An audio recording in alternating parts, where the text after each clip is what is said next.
Hey up! Right, I thought I would get this one out of the way today. It's fairly new news, although actually this is something that's been bubbling up for over a year now, which I will get to in due course. Now, one of the hot topics over the last year has of course been Sadiq Khan with his proposed ULEZ regulations, which is now rolling out over Greater London, despite opposition from local councils and the general population. It would appear that he's got a bit of a fight on his hands, but he's not going to let that stop him. Now, Sadiq Khan is the Mayor of London, not the Lord Mayor of London, as I recently suggested and was berated for in the comments. I think the reason for that mistake is that I've got absolutely no interest in London whatsoever. I visited it once when I was a child. I've got absolutely no desire to ever go back. Compared to the rest of the country, it is an alien world as far as I'm concerned. Now, the only reason that I'm covering this subject is that, unfortunately, what happens in London tends to spread to the rest of the country like a disease, as is this concept of ultra-low emission zones, which is popping up here, there and everywhere. The vilification of personal travel in this country, an ever-growing movement, has now sort of turned the UK motorist into a soft target for fines and charges, levelled at largely law-abiding citizens that just want to go about the daily business, you know, going to the shops, going to work, going to the doctors. It's a crazy situation in an increasingly crazy world. Now, despite being the Mayor of London, England's capital city, Sadiq Khan seems to have a complete disdain for British culture.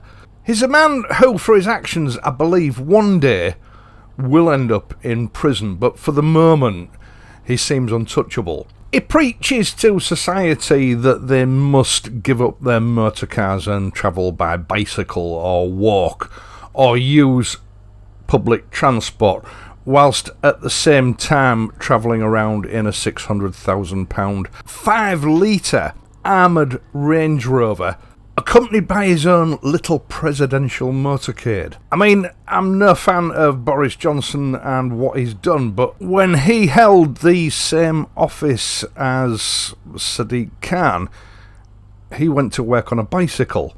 Sadiq Khan is an extremist. He uses the same extremist tactics that we're used to seeing from climate change zealots, publicly trying to cancel people by branding them as extreme right-wing fanatics, people that don't care about the health and well-being of children, and climate change deniers if their opinions don't exactly align with his. And then this week, he was interviewed over, the traffic situation in London, and he said something which really puzzled me. Now, this has actually been picked up by many publications, including the BBC, the Mail Online, the Wandsworth Guardian, and the Financial Times, to name just a few. And I'll leave links to a handful of those in the video description down below.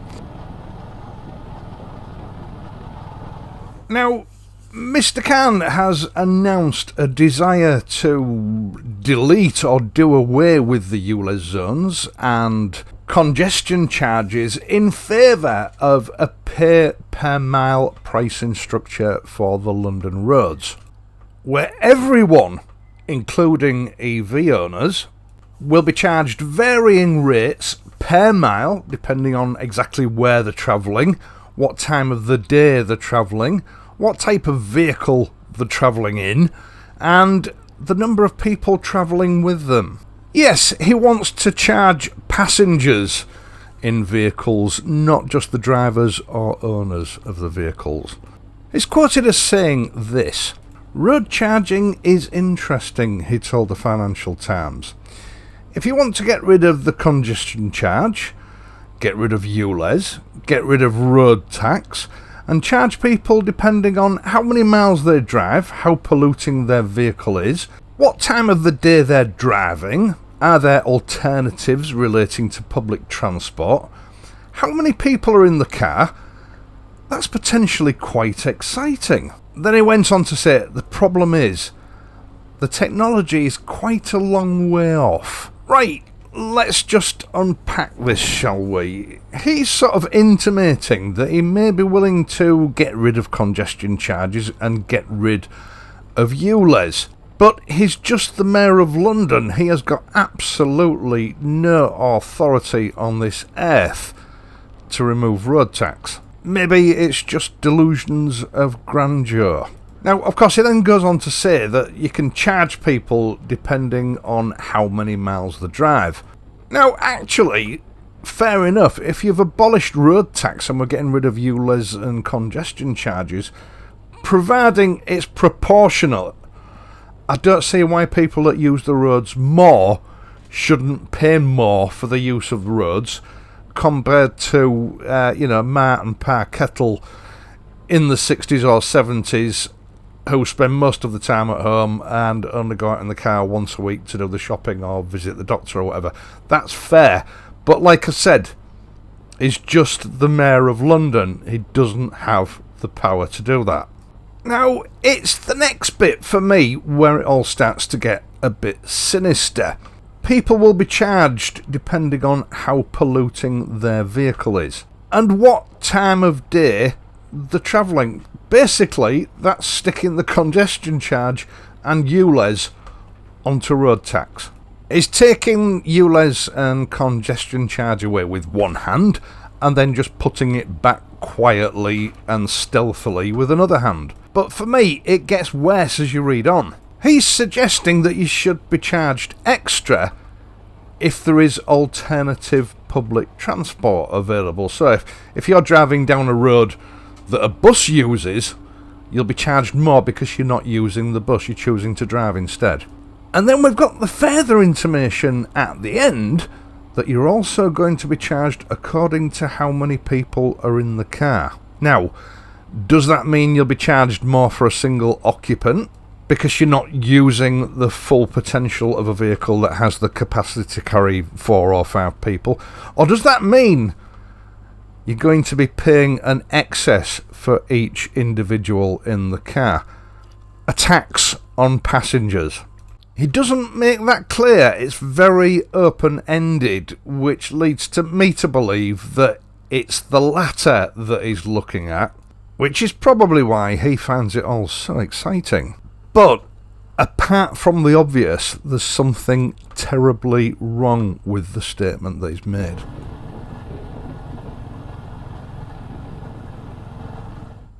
He says at the end, that this technology to do this, unfortunately, doesn't exist. There's some time to come before it does. Now, either this guy is as thick as 2 short planks and he simply hasn't been keeping abreast of what's been happening over the last decade, or he's playing games. Because that technology does exist, and most manufacturers have been building it into their cars for about the past decade. It's called GPS. I mean, it's no secret that, in recent years, in investigations of serious crime, suspects have been caught out by saying that they weren't at a certain location at a certain time. And then the data in the black box on their motor car has been checked, and it's given them away as being, exactly where they said they weren't at exactly that time. Now, let's just clear something up. Just because your car does not have a sat-nav system fitted, it does not mean that it doesn't have a GPS transponder fitted. A device that will track your movements while you're driving a car. Something that you're probably oblivious to. And of course, most of us carry around with us a mobile phone which records and stores very similar data. And don't forget, in a video that I published, I don't know whether it was last year or the year before now, our government has mandated that all cars will need to be fitted with telemetry boxes that will record where you've been, how fast you were travelling, with the ability to record every movement you make in a vehicle. I think that comes into force next year, unless there's been some delays. I've not looked at it lately, admittedly. It's quite difficult to keep abreast of because, it's not well publicised. You have to search really hard to find it.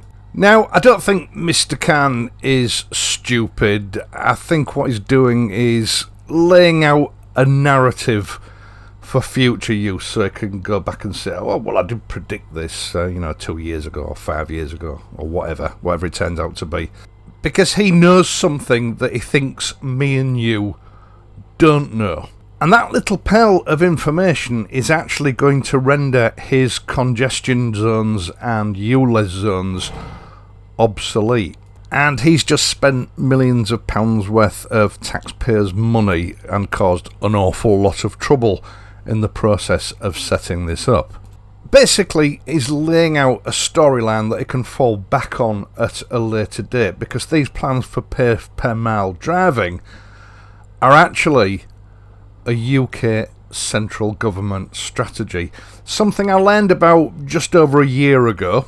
The results of a survey or investigation into the concept were supposed to be due at the end of last year, but they didn't appear.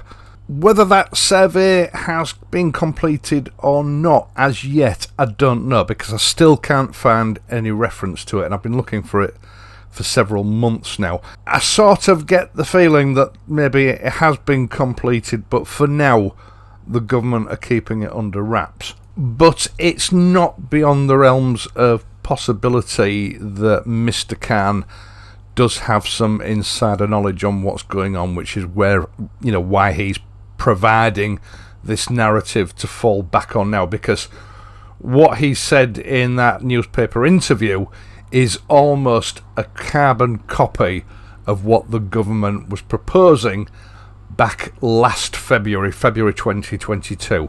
And I have managed to track down one of the articles relating to it. Most of them seem to have strangely disappeared. I'll leave a link to this particular article in the video description down below. And as you will see when you read it, it does give examples of other countries that are successfully using a similar system for on-road charges. And the proposals are almost word for word very similar to those given by Mr. Khan in his interview. Now, I didn't report on this last year because it was just too ethereal at the time. There was nothing really to talk about. I don't like winding people up just for the sake of it if something has no chance of coming to fruition. That's not how I operate. I wanted something a little bit more solid before publishing anything, and I think really Mr. Khan has provided that. Now, I do find this whole concept a little bit concerning. No objection to a pay per mile system, a fairer system, so that those that don't use the road much pay less than those that are on the road all the time. I'm all for that. It's just the way that they've proposed it should be structured leaves it open to, there's no other word for it really, abuse. Now, the whole reason for this proposal is that obviously because of the sort of rollout of electric vehicles, the Treasury in the UK is hemorrhaging money. It's losing billions of pounds a year in road tax revenue because people that drive electric vehicles don't pay road tax. Now, I get several EV owners a week bragging in the comment section of various videos about how cheap it is for him or her to run their EV because they don't have to pay road tax. Yeah, that's not going to last, and this is why it's not going to last. In fact, I think there's a good chance EV owners are going to get absolutely hammered by this new system if it does come in. As experts over the last year or so have predicted, the additional heavy weight of electric vehicles creates more brake dust and more tyre dust. They also, exert a lot more wear and tear on the roads. And I'm pretty sure that when the time is right, the government is going to use that as an excuse for charging electric vehicle owners more than those that are still sort of hobbling about with the internal combustion engine.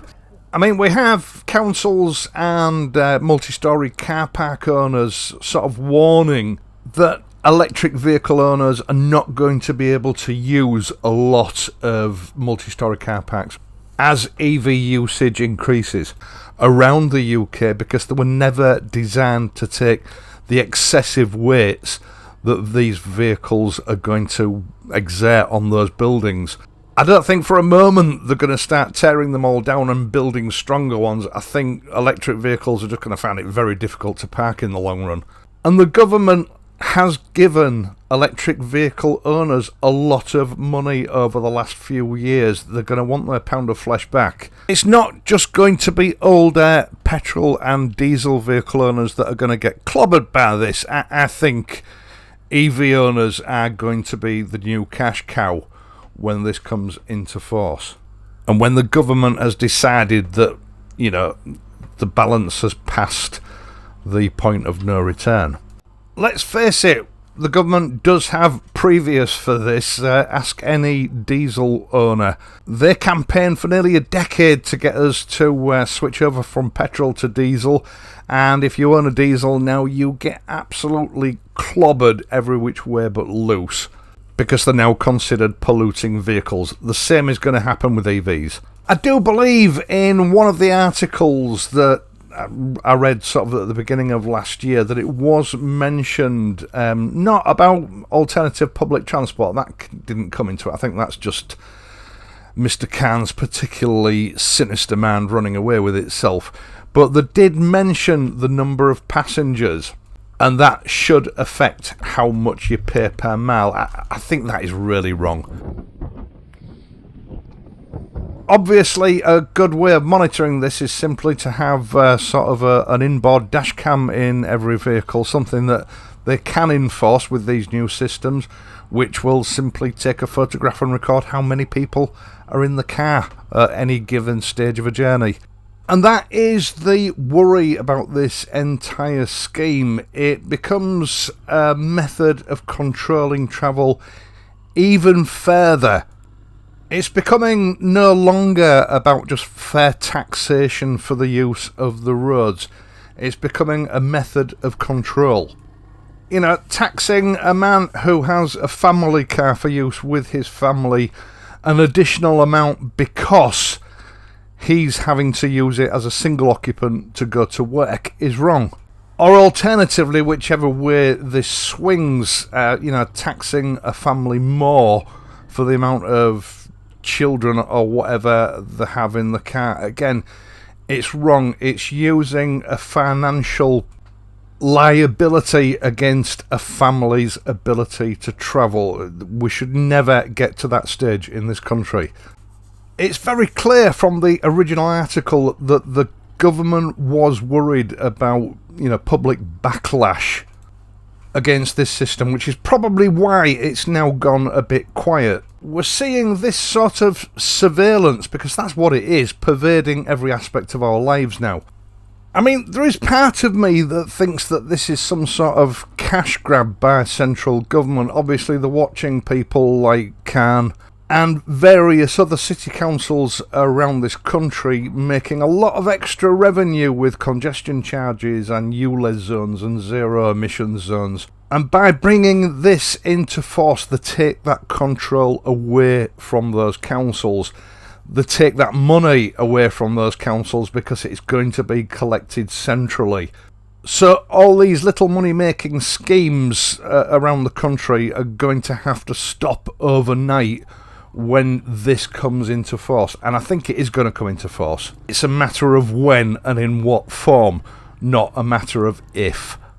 I will, of course, try to keep you updated on any further developments that come up about this scheme. As I say, it's gone very quiet for now. It's just this interview with Khan that seems to have brought it back up again. There's something in the wind, and I'll let you know about it as soon as I can dig up anything concrete. Once again, thank you so much for taking the time to watch this and my other videos, and in doing so helping to support this channel. I really do appreciate it. I would also appreciate it if you would leave a like, subscribe to the channel if you're not already a subscriber, and if you do subscribe, please hit the notification bell, feed the algorithm, and ensure that your notifications are enabled. That way YouTube should let you know whenever I upload a new video. If you want to support me in other ways, you can do that by means of the super thanks button below, or offer your support via Patreon. I am of course going to be back next week, so until then please ride safely and I'll see you soon.